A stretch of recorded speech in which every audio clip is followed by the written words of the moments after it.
Welcome back to the channel. If you're new to the channel, welcome to the channel. So house battery's about to die. It's been, I don't know, what, 11 days since we was on a campsite where I fully charged it, so it's lasted quite a long time.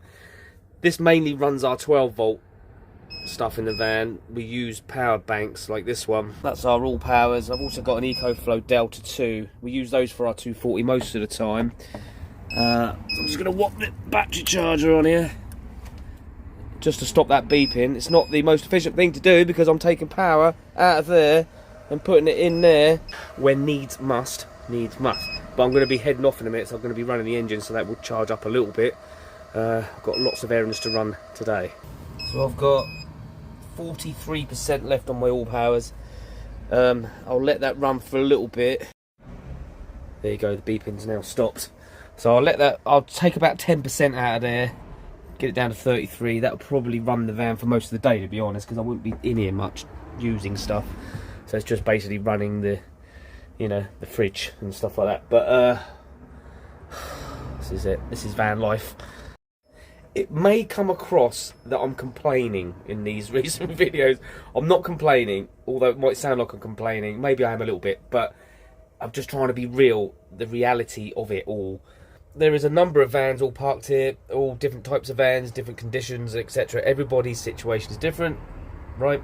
Our situation, I think we are quite privileged, to be honest. I think we've got it pretty good. I think the point of this video is our situation kind of illustrates the state that this country's in and the state that people are in, and the reason why we're seeing more and more people in vans, in cars, living in cars, you know, and there's people living in tents, there's people living on the street. I think I heard on the some news yesterday that there's going to be a massive increase in homeless people between like the ages of 18 and, you know, mid-20s or something. I can't remember the exact figures, but there's a massive incline on people being homeless and not being able to afford to anywhere to live. I mean, this is how bad it's getting.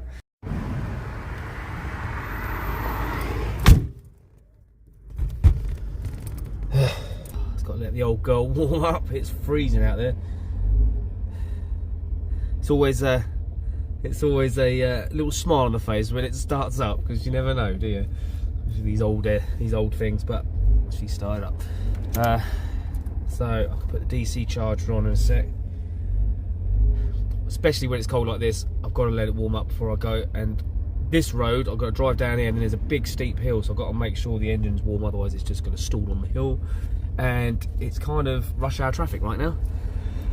So I'm not picking the best time to go, but I've got a lot to do. I've got to go down to get water, I've got to go to the post office, pick up a parcel, I've got to sort out my toilet, I've got to sort out my bins, and I've got to get all the way over to my dad's, which is a long way as well, and then I don't know what after that. So basically, while I'm waiting for this engine to warm up, our situation, the cost of living in a van isn't as cheap as you think it would be. I know there's loads of different ways you could do it, but our situation is the money we got coming in is pretty good. I mean, Tracy has a good job. Not going to say what she earns or what I earn, but you know, you go. My job is what it is. It's not as good as it used to be. I work as a full-time gigging musician. I used to do a lot better. Gigs are fewer these days. It's a dying industry, I think. We have between us, we have a decent amount of income coming in. When we went into van life, we thought we would be a lot better off than we are. This is the day before Tracy gets paid, and I'm scratching around for money. I've got bills that I haven't been able to pay yet. So, you know, they're like late payments now. I'm scratching around for coins because I tend to put my change in a money box. I'm raking through that to get money to put diesel in the diesel heater, and to put petrol in the van. It's not good. So, and we're finding that we're like this every month, and it shouldn't be like that. One of the main reasons it's like that for us, and like I said, every situation is different, everybody is different, is we have 3 vehicles. Tracy has her work car, which she's tied into a contract with. It's like a lease car on NHS fleet, and that costs like £400 a month just to to have this car without putting, well, it's electric, without charging it up as well, which is a ball ache. Don't buy an electric car, they're awful. So that's a massive drain. And then I have a car as well for my gigs, which costs me X amount. It's a big car, it's not very economical, but I need it to get to gigs, because I can't take this to gigs because there's never anywhere to park a van this size anyway. And then I've got all my gear, there's no space in here to put my gear. So we've got 3 vehicles including this one, which is costing us a lot of money. We need to get rid of Tracy's car, but we're tied into a contract for another year. I think we can pay £800 for her to get out of that, but then we need to get rid of my car and get something smaller, more economical, that we can both use.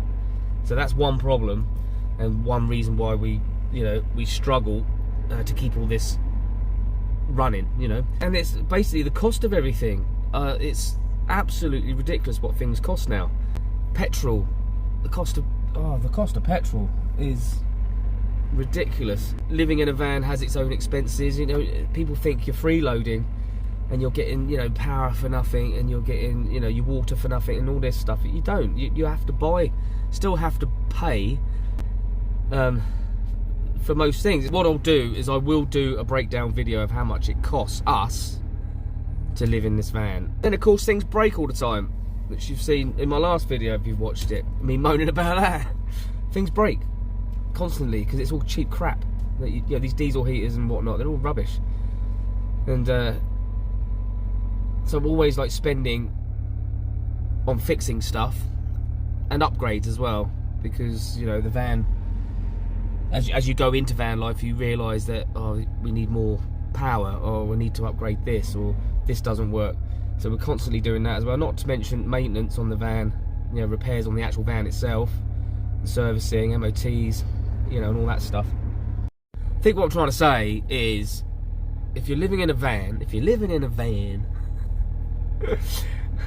a catchphrase there, isn't it? If you're living in a van, it's not as cheap as you think it is. But as far as work goes, I am a qualified teacher, so I could look for a teaching job. I don't particularly want to work in a college or a school. Definitely don't want to work in a school.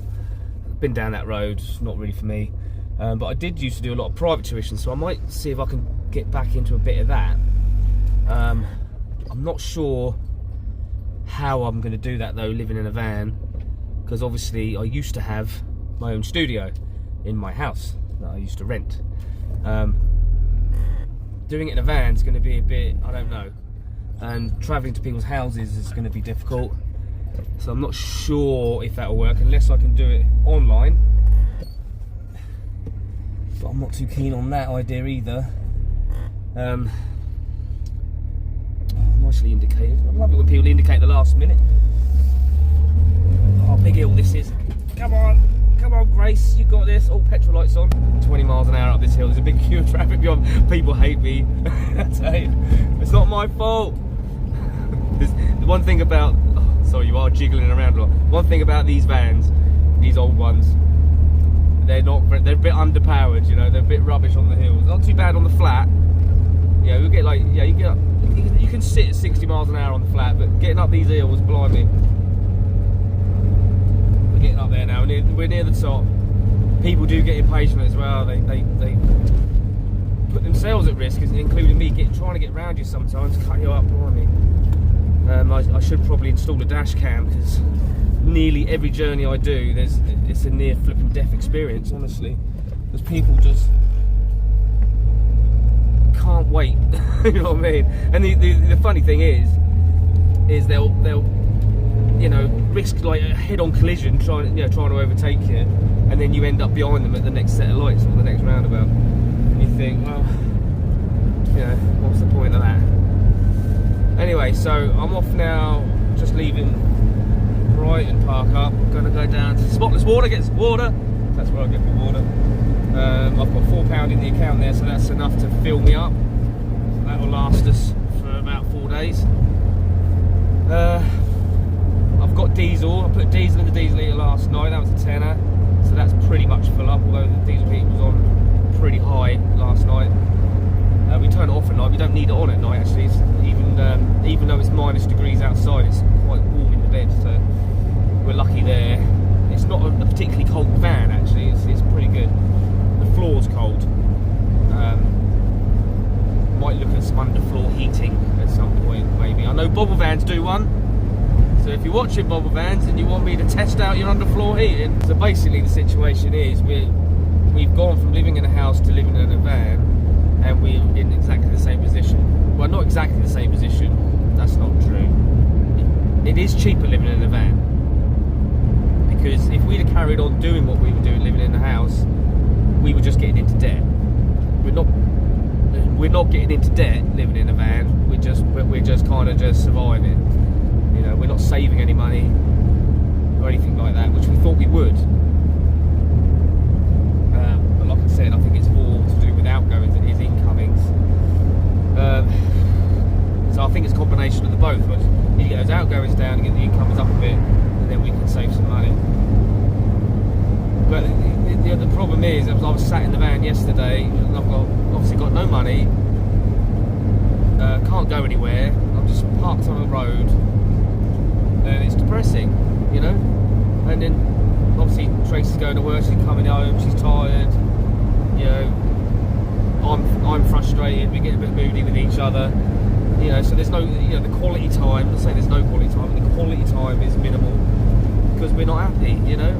And then we're like talking about quitting van life, because we do have these conversations, and we're saying, well, shall we just go and rent a flat? Oh, Tom. Should we go rent a flat or something, and then just keep the van for trips, you know, go on holidays, whatever? Or do we sell the van? We won't get even half the money back we've invested into this van, so I don't know if selling it is really an option. I don't really want to sell it. I'd rather keep it and use it. Well, what do we do? Do you know what I mean? It's like, and then my other idea, or our idea, is, oh, it's snowing. It's snowing, man. It's not going to lay though. So the other idea, is to see if we can rent a small piece of land. It'd be really cool if we could rent like a, I don't know, like a little corner of a farm or something. And, you know, which has a barn or something like that, or some kind of building that we can, you know, use so we can take the van there, we can do work on the van when we want to do work on the van, and we could work on other vans, and maybe, you know, do up some vans and sell them, you know, whatever, you know, that kind of thing. I've got some friends that are interested in that idea who also have vans that we can go in with, but again, it's finding somewhere, two, finding somewhere that's affordable, and it's affording it at all. Nobody's got any money, so it's like, it's a good idea, nice idea, but then even if we do rent a piece of land, we've got no money to buy anything. It's not, I'm not moaning, it's not a rant video or anything like that, it's just, it's real van life. It's real life, you know, whether you live in a van, a boat, a bus, whatever, a house, it's just the state that it is. Yeah, I'm not complaining at all. I actually, like I said at the beginning, I actually consider myself quite privileged. I mean, we've got a nice van, you know, we do have money coming in, we've got food, you know, we can afford to eat, and we've got heating and water, you know, and we've got luxuries. So, you know, I don't have to tell you, if you're a van dweller, how good diesel heaters are and how warm it gets in the van. It's toasty in the van, you know. And then I look at the guy sleeping in his car and I think, you know, we really haven't got anything to complain about.